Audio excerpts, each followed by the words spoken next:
दोस्तों नमस्कार। मैं श्यामनाथ यादव अम्बेडकरवादी। जैसा कि आप लोग जान ही रहे हैं कि इस समय भारत के विश्व गुरु के प्रधानमंत्री अमेरिका गए हुए हैं।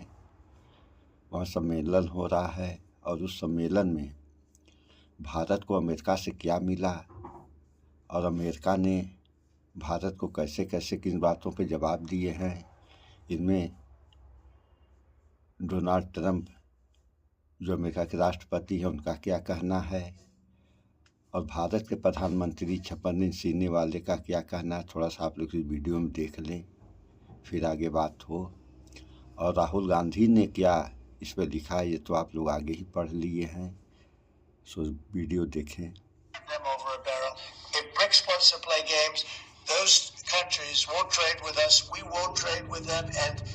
If any trading gets through, it'll be 100% tariff at least. You know what? When they hear that, what do you think they're going to do? They're going to say, "Look what happened to BRICS." They didn't want to talk about it. They don't even want to admit that they were a member of BRICS. That's what's happened. और बात वहां नहीं रुकी दोस्तों। एक भारतीय महिला पत्रकार ने, इंडिया टुडे की गीता मोहन ने ये सवाल पूछा कि अगर आप भारत पर टैरिफ लगाएंगे तो आप चीन के साथ कैसे लड़ेंगे। तो आप जानते हैं डोनाल्ड ट्रंप ने क्या जवाब दिया। जो भारत और चीन जो आपसी संघर्ष चल रहा है या जो मनमुटाव है उसको लेकर एक अच्छी खबर नहीं है। उनका ये कहना है कि हम किसी से मुकाबला करने, किसी को नीचा दिखाने नहीं आए, हम अच्छा काम करने आए हैं। यानी कि चीन के बारे में आलोचना करने को तैयार नहीं थे डोनाल्ड ट्रंप। सुनिए क्या हो रहा था दोस्तों। How are you going to fight China if you're going to be tough with India on trade? How are you going to beat China then? We're in very good shape to beat anybody we want, but we're not looking to beat anybody. We're looking to do a really good job. We've done a fantastic job for the American people. We had a great 4 years, and we were interrupted by terrible administration, absolutely terrible. They didn't know what they were doing, and now we're putting it back together, and I think it's going to end up being much stronger than it was before, even much stronger than it was before. सबसे बड़ी बात दोस्तों, चीन के बारे में Donald Trump ने क्या कहा इस पर भी गौर कीजिएगा। यानी कि चीन के मायने भारत के मुकाबले उनके मन में क्या है, उनके शब्दों से आप समझ लेंगे। सबसे पहला सबूत मैं आपको दिखला चुका हूं। उन्होंने कहा कि हम चीन को नीचा दिखाने नहीं आए हैं।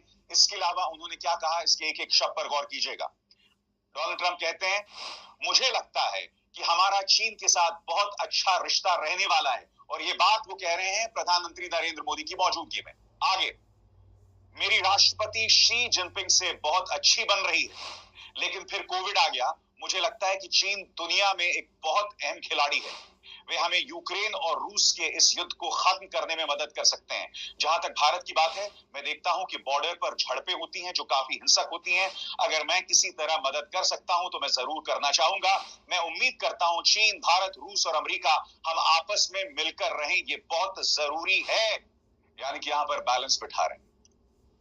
भारतीय पत्रकार ने पूछा आपसे, क्या सवाल पूछा कि भाई हम चीन से कैसे मुकाबला करेंगे अगर आप भारत पर टैरिफ लगाएंगे। तो उन्होंने कहा हम चीन को नीचा दिखाने नहीं आए। तो मेरे सवाल का जवाब दीजिए, ऐसे में डोनाल्ड ट्रंप चीन की तरफ झुके या भारत की तरफ। और सबसे शॉकिंग, प्रधानमंत्री से अडानी के बारे में सवाल पूछा जाता है। वो अडानी जिनके खिलाफ गिरफ्तारी वारंट है। प्रधानमंत्री अचानक रक्षात्मक मुद्रा में आ जाते हैं। उनके चेहरे के भाव देखिएगा। सवाल पूछा जाता है जो, और उसके जवाब में उन्होंने जो इशारा करते हुए कहा कि दो देश इस तरह की बातें नहीं करते हैं, तो किस तरह की बातें करते हैं साहब। मैं प्रधानमंत्री से एक सवाल पूछना चाहता हूं। आपने अडानी वाले सवाल के जवाब में ये कह दिया कि हम वसुधैव कुटुंबकम की बात करते हैं, ठीक है। प्रधानमंत्री, मैं आपको याद दिलाना चाहूंगा, एक अमेरिकी अदालत ने अडानी के खिलाफ गिरफ्तारी वारंट जारी किया है। आपके अपने सांसद, जिसमें निशिकांत दुबे, सुधांशु त्रिवेदी, संबित पात्रा, वो सदन के अंदर खड़े होकर, लोकसभा राज्यसभा में खड़े होकर कहते हैं कि ये अमेरिकी डीप स्टेट की साजिश है। ये अमेरिकी सरकार ओसीसीआरपी को प्रायोजित करता है भारत के खिलाफ। इस तरह की तमाम बातें हो रही थी। और सबसे बड़ी बात, 6 अमेरिकी कांग्रेसमैन ने यूएस अटॉर्नी जनरल से मुलाकात की थी अडानी के खिलाफ तमाम केसेस को खत्म करने की। और आप अडानी पर जवाब तक नहीं दे रहे हैं और वसुधैव कुटुंबकम की बात कर रहे हैं। सुनिए प्रधानमंत्री ने क्या जवाब दिया। Thank you, Mr. President. Can I ask whether you discussed at all today the case of Gautam Adani, who's one of the wealthiest men in Asia and perceived as an ally of Prime Minister Modi? Prime Minister Modi, have you asked the President to take action on that case? Thank you. पहली बात है, भारत एक लोकतांत्रिक देश है और हमारे संस्कार, हमारी संस्कृति वसुधैव कुटुंबकम की हैं। हम पूरे विश्व को अपना एक परिवार मानते हैं। हर भारतीय को मैं अपना मानता हूं। दूसरी बात है, ऐसे व्यक्तिगत मामलों के लिए दो देश के मुखिया न मिलते हैं, न बैठते हैं, न बात करते हैं। और पूरी तरह से धराशायी हो गया है भाजपा का वो प्रोपेगेंडा। याद कीजिएगा दोस्तों, जब बांग्लादेश में तख्ता पलट हुआ था, जब शेख हसीना भारत आ गई थी, तो यहाँ पर क्या कहा जा रहा था? यहाँ पर ये कहा जा रहा था कि राहुल गांधी ने बांग्लादेश के नेता मोहम्मद यूनुस से मुलाकात की है। वो मोहम्मद यूनुस जिसके जॉर्ज सोरोस के साथ ताल्लुकात हैं, यानी बांग्लादेश में जो तख्ता पलट हो रहा था उसके लिए भी राहुल गांधी पर दोष मढ़ना। एक भारतीय पत्रकार ने सवाल पूछ लिया। सवाल क्या था कि मोहम्मद यूनुस और जूनियर सोरोस के बीच में मुलाकात हुई, बांग्लादेश में डीप स्टेट की क्या भूमिका थी, अमेरिकी डीप स्टेट की क्या भूमिका थी। आप में से जो लोग डीप स्टेट नहीं समझते हैं, उसका अर्थ है सरकार के अंदर की सरकार, जिस पर अमेरिकी सरकार का कोई कंट्रोल नहीं होता है। ठीक है, तो इसके जवाब में डोनाल्ड ट्रंप कहते हैं कोई डीप स्टेट काम नहीं कर रहा था। बांग्लादेश में हुआ जो सो हुआ, कोई डीप स्टेट की भूमिका नहीं थी। सबसे बड़ी बात, डोनाल्ड ट्रंप ये भी कहते हैं कि बांग्लादेश के मुद्दे पर प्रधानमंत्री को जवाब देने दीजिए। प्रधानमंत्री ने यूक्रेन और रूस के मुद्दे पर जवाब दिया, मगर वो खुद बांग्लादेश पर चुप्पी साध गए। यानी कि कहीं ना कहीं प्रधानमंत्री भी deep state, Rahul Gandhi, George Soros इस मुद्दे पर विश्वास नहीं करते। कम से कम सार्वजनिक मंच पर उनके पास एक मौका था बांग्लादेश, डीप स्टेट और राहुल गांधी और जॉर्ज सोरोस का बात करने की, उन्होंने इसकी बात नहीं की। मैं समझना चाहता हूं क्यों, ध्यान से सुनिएगा। अब एक पत्रकार पूछने वाला है, deep state, Bangladesh, Mohammad Yunus, George Soros, वही जॉर्ज सोरोस जिसको लेकर राहुल गांधी पर निशाना साधा जाता है।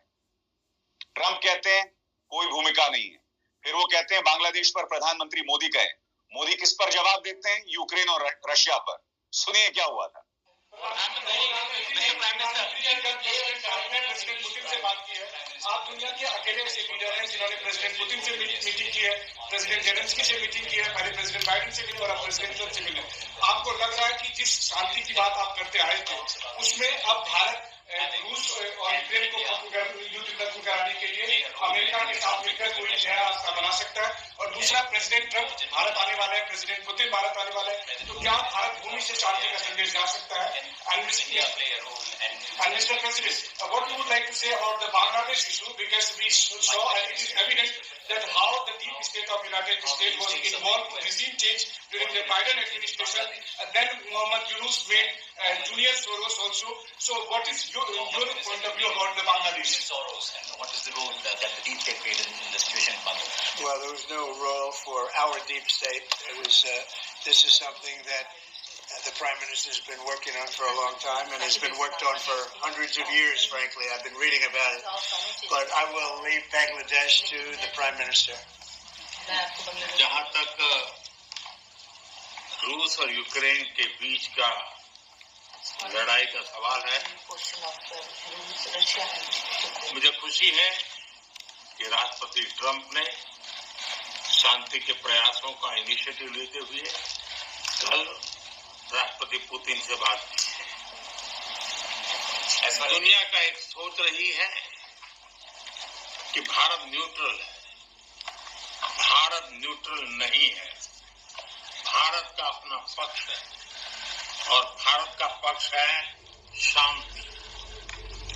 हम पहले दिन से ही, और मैंने राष्ट्रपति पुतिन को उनकी मौजूदगी में मीडिया के सामने कहा था कि ये समय युद्ध का नहीं है, और मेरा एक कन्विक्शन है कि समस्याओं का समाधान युद्ध के मैदानों में नहीं निकलता है, वो टेबल पर चर्चा करके ही निकलता है।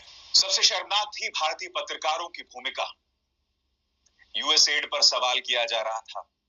सबसे शर्मनाक था एक महिला पत्रकार का सवाल, मैं नहीं जानता हूं वो कौन है।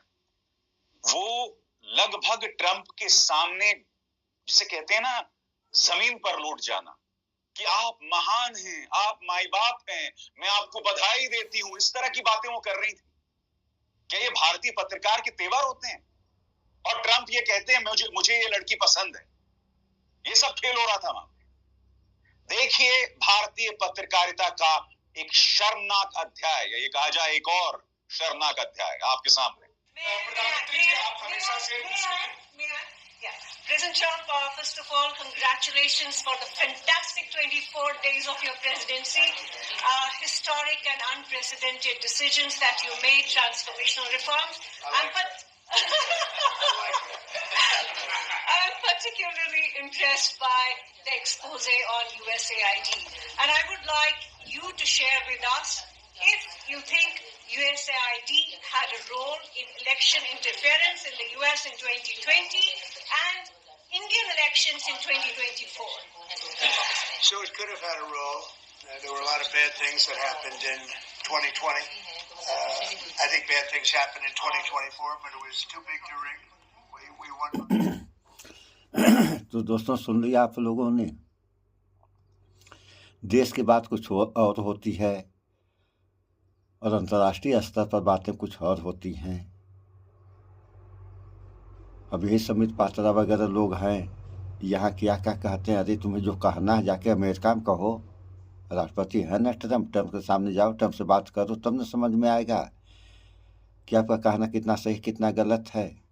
वहाँ तो बोलने की हिम्मत नहीं हो रही है और यहाँ गर्दा मचाए हैं आप लोग।